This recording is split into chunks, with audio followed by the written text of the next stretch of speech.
Hi guys, it's been a long time to create my new blog. How are you guys? So now guys, as you can see, we're going to buy refrigerator.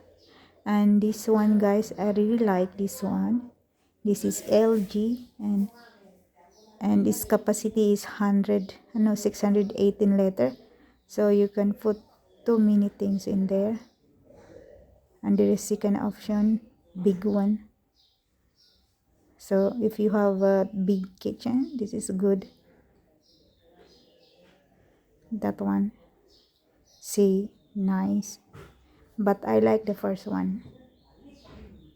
And there is the other one, this one, up and down door, but I like two side door. So para naman maiba naman tayo,